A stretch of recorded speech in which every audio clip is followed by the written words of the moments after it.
Edlingham Castle.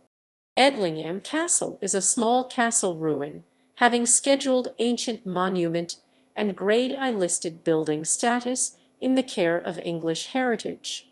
It is located in a valley to the west of Alnwick, Northumberland, England. It has been described as one of the most interesting in the county by Nikolaus Pevsner, the architectural historian. Edlingham itself is little more than a hamlet with a church alongside the castle. The ruins are mostly laid low, though much of the solar tower still stands despite an impressive crack running several stories down to ground level. The foundations and part of the walls of the Hull House, Gatehouse, Barbican, and other courtyard buildings are still visible, most dating from the 16th century. The castle, more properly a fortified manor house typical of many medieval houses in the north of England, guards one of the few approaches to Alnwick through the hills to its west. Its fortifications were increased in response to the border warfare which raged between England and Scotland in the period from about 1300 to 1600. History.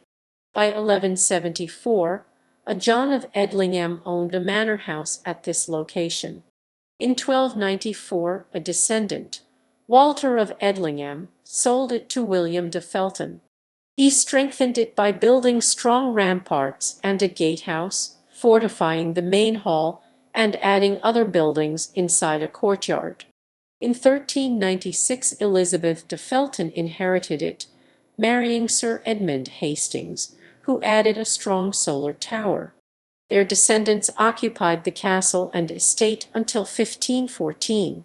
It was purchased by George Swinburne, a constable of Prudhoe, whose family held it until the 18th century. During this time it gradually fell into disrepair, with most of the buildings dismantled in the 1660s to build nearby farmhouses, but leaving the solar tower intact. In 1978, the Department for the Environment acquired the site and conducted extensive archaeological excavations, prior to which rubble filled the solar tower to a height of 3 meters. The site is now in the care of English Heritage and is easily accessible from the nearby Church of St. John the Baptist, Edlingham. William de Felton is buried there. An interpretation board is on site, while more detailed leaflets are available from the church for a small donation.